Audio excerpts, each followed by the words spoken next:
Bonjour à tous, on va aujourd'hui corriger ce qu'on vous demandait de faire sur la notion de probabilité, où la première partie concernait le vocabulaire qu'il faut connaître.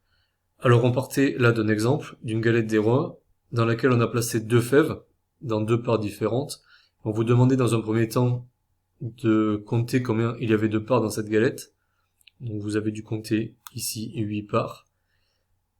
Et puis de compléter la phrase suivante, Corentin a combien de chances sur combien de trouver une fève dans sa part. Donc dans la mesure où il y a deux fèves dans la galette, on va dire que Corentin a deux chances sur les 8 parts disponibles. Donc on écrira que Corentin a deux chances sur 8 de trouver une fève dans sa part. Donc dans la suite, Lauralie choisit à son tour une part de galette. Complétez la phrase suivante. Dans la mesure où Corentin n'a toujours pas trouvé la fève, Lauralie aura bien deux chances sur, cette fois-ci, 7 possibilités, puisque quand même Corentin aura avalé une part de galette. Donc on dira que Lauralie a 2 chances sur 7 de trouver une fève dans sa part. Et pour terminer, on vous demandait d'expliquer pourquoi Corentin a raison quand il dit qu'il avait 25% de chances de trouver une fève. Donc si on repart sur cette phrase-là, Corentin a 2 chances sur 8 de trouver une fève dans sa part. 2 chances sur 8, on va l'écrire mathématiquement 2 sur 8. Et si vous calculez 2 sur 8, donc 2 divisé par 8, vous allez trouver 0,25. 0,25 qu'on peut écrire sous forme de pourcentage. Donc 2 sur 8 égale 0,25 égale également 25% de chance de tomber sur une fève. En revanche, vous allez corriger un petit peu, je ne sais pas pourquoi je devais fatiguer la fin de cette fiche. Je crois qu'ici j'avais écrit 3,3 sur 7. Donc la probabilité d'obtenir une fève pour Lauralie, on va l'écrire P, donc pour probabilité, égale, c'était 2 chances sur 7, et pas 3. Si vous calculez ça, vous trouvez 0,2857 et quelques, qu'on arrondira à 0,29, soit 29% de chance de trouver une fève. L'activité suivante portait sur un lancer de dés, donc un dé à 6 faces. Vous avez ici différents événements qui vous sont proposés, A, B, C, D et E, et on vous demandait déjà de répondre à ces différentes questions pour analyser le problème. Combien y a-t-il de 1 sur ce dé? Donc sur un dé à 6 faces, on est d'accord qu'il y a un seul 1. Combien y a-t-il de nombres impairs sur ce dé? Donc le nombre impair c'est 1, 3 et 5. Donc il y a 3 nombres impairs. Combien y a-t-il de nombres inférieurs à 7 sur ce dé? Donc des nombres plus petits que 7, ils sont tous plus petits que 7. Donc les 6 nombres de ce dé sont inférieurs à 7. Donc on va écrire ici 6. Combien y a-t-il de nombres supérieurs à 10? Il n'y en a aucun, donc 0. Et pour les nombres pairs, c'est le même raisonnement que pour les nombres impairs. Il y a le 2, il y a le 4, il y a le 6, donc vous aurez 3 nombres pairs sur ce dé. Donc normalement, quand vous complétez ça, vous avez écrit ici 1, 3, 6, 0 et 3. Quand on vous demande de calculer la probabilité de chaque événement, pour l'événement A, c'est la probabilité d'obtenir un 1.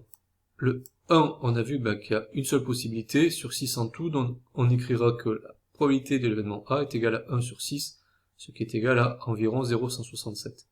Pour l'événement B, obtenir un nombre pair, il y a 3 chances sur 6, donc on fait 3 divisé par 6 et on trouve 0,5. Sur le même principe, pour voir la probabilité de l'événement C, obtenir un nombre inférieur à 7, on a 6 chances sur 6, donc on va écrire 6 sur 6, ce qui est égal à 1. C'est ce qu'on appelle un événement certain, on est sûr que ça va arriver, on est sûr de tomber sur un nombre inférieur à 7, on a 100% de chance d'obtenir cet événement-là. Inversement, un nombre supérieur à 10, il y a 0 chance sur 6 que ça arrive, donc on va écrire ça 0 sur 6. On appelle ça un événement impossible, ça n'arrivera jamais, sa probabilité est nulle. Et dernière chose, on vous demandait de calculer l'événement P de B plus P de E, c'est-à-dire l'événement obtenir un nombre impair plus l'événement obtenir un nombre pair. Donc on faisait pour les nombres impairs 0,5. Pour les nombres pairs, sachant qu'il y en a 3, la probabilité que on obtienne un nombre pair c'est 3 sur 6. 3 sur 6 ça fait aussi 0,5. Donc quand vous avez comme ça à calculer P de B plus P de E, on a fait 0,5 plus 3 sur 6, c'est-à-dire 0,5 plus 0,5, ce qui fait 1. Et quand vous avez comme ça une somme de probabilité de différents événements qui vaut 1, on dit que ces événements sont complémentaires. Troisième activité que vous avez faite chez vous, c'est s'amuser à lancer une pièce. Alors avant de se lancer dans l'expérience, on vous demandait de calculer la probabilité de tomber sur le côté pile avec une pièce équilibrée. Équilibrée, ça veut dire qu'elle n'est pas du tout truquée.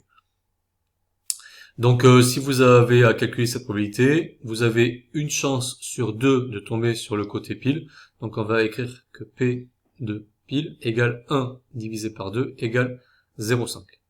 Et puis ensuite, vous avez à lancer 10 fois votre pièce et vous relevez le nombre de réussites, c'est-à-dire le nombre de fois où vous avez eu pile, le nombre de fois où vous avez eu face. Alors c'est clair que quand on fait cette expérience-là, on n'aura pas tous les mêmes résultats. Donc en ce qui me concerne, j'ai obtenu 3 fois le côté pile et du coup 7 fois le côté face. Quand on calcule la fréquence c'est le nombre de réussites de l'événement divisé par le nombre de lancers. Le nombre de lancers au total, il y en a eu 10. Le nombre de réussites de l'événement, obtenir pile, je l'ai réussi 3 fois, donc on va faire le calcul 3 sur 10. Et pareillement, pour le côté face, ça sera 7 sur 10. Donc vous obtenez 0,30 ou 0,3 ou 30%, tout ça c'est pareil, pour la fréquence d'obtention du côté pile, et 70%, ou 0,70 ou 0,7 pour obtenir face. Si vous additionnez ça et ça, donc 0,30 plus 0,7, on obtient 1. Alors pour la suite, on vous dit qu'on peut simuler cette expérience un grand nombre de fois grâce à l'outil informatique, puisqu'on va essayer de tenter de lancer la pièce 20 fois, 100 fois, 1000 fois, même 10 000 fois. Donc vous pouvez faire ça sur votre table de cuisine si ça vous chante, mais ça risque de prendre un certain temps.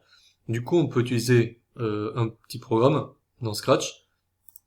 Donc on lance le programme, il nous demande combien de lancers, on va lui dire qu'on veut faire 20 lancers, et donc on a une simulation qui se produit, il a fait ses 20 lancers, il a trouvé 8 piles et 12 faces, qu'on va s'empresser de noter ici, 8 piles, 12 faces, et pour calculer la fréquence c'est 8 divisé par le nombre de lancers 20, ce qui est égal à, je peux se calculer, 0,4, très bien. Donc 0,4 ou 0,40, tout ça c'est pareil, ou 40%. Et 12 divisé par 20, on va trouver le complément jusqu'à 100%, c'est-à-dire 0,6 ou 0,60 ou 60%. Ensuite, deuxième simulation, on veut faire 100 lancers. Donc pareil, on prend Scratch, on lui demande 100 lancers, ce qui va prendre aussi pareillement un petit peu de temps.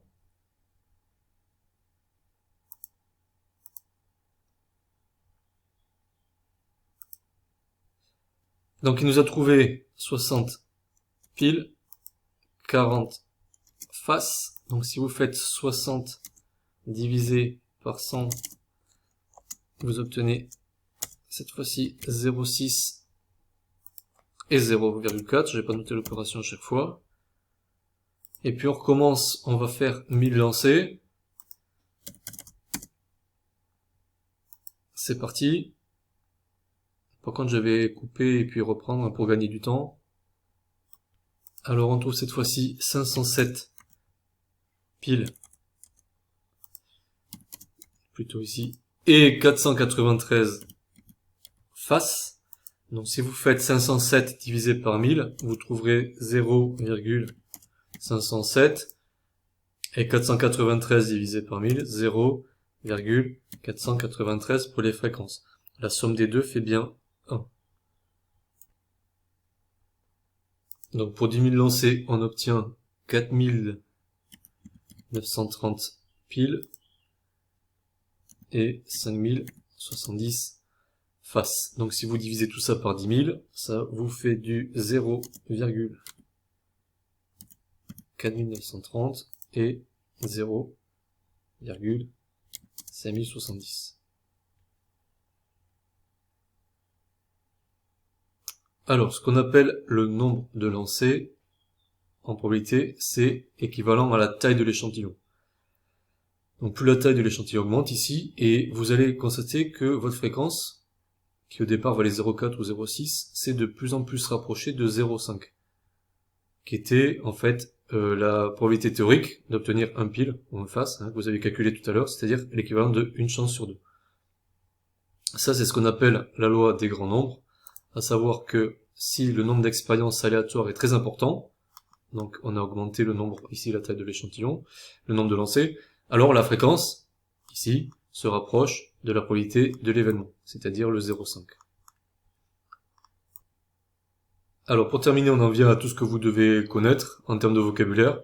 Donc déjà, savoir qu'une expérience aléatoire, c'est une expérience qu'on peut reproduire, qu'on peut refaire, et dont le résultat est dû au hasard. Le résultat en question, justement, c'est ce qu'on appelle une issue. Donc il y a plein d'issues ou de résultats possibles lors d'une expérience.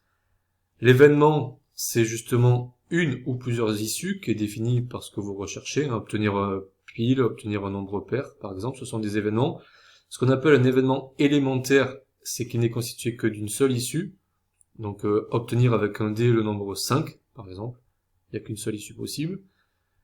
La probabilité théorique d'un événement est notée P de A si l'événement en question s'appelle A. Et vous l'avez vu, c'est un nombre qui est compris entre 0 et 1. Si jamais l'événement A est constitué de plusieurs issues, donc par exemple, on l'a noté ici, obtenir un nombre pair, alors la probabilité de l'événement A, ça sera la somme des probabilités de chacune des issues. Obtenir un nombre pair, ça veut dire obtenir un 2, ou obtenir un 4, ou obtenir un 6. Du coup, pour avoir la probabilité totale, on va additionner toutes ces probabilités-là. Ce qu'on appelle l'événement contraire d'un événement A, on va le noter A bar. Par exemple, obtenir un nombre pair, c'est le contraire d'obtenir un nombre impair. Dans ce cas-là, la probabilité de l'événement contraire, donc P de A bar, est égale à 1 moins P de A. On a parlé vite fait de l'événement certain. Un événement certain, c'est sûr qu'il va arriver, donc sa probabilité est de 1, ce qui revient à 100%. La probabilité d'un événement impossible, ça n'arrive jamais, donc c'est 0%.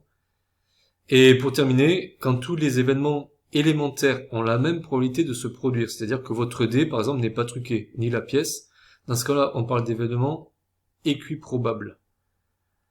Si je reprends le cas du dé, vous aviez par exemple une chance sur 6 d'obtenir le nombre 4, du coup la probabilité ça sera 1 sur n, où n est le nombre d'issues possibles, c'est-à-dire 6 possibilités pour un dé.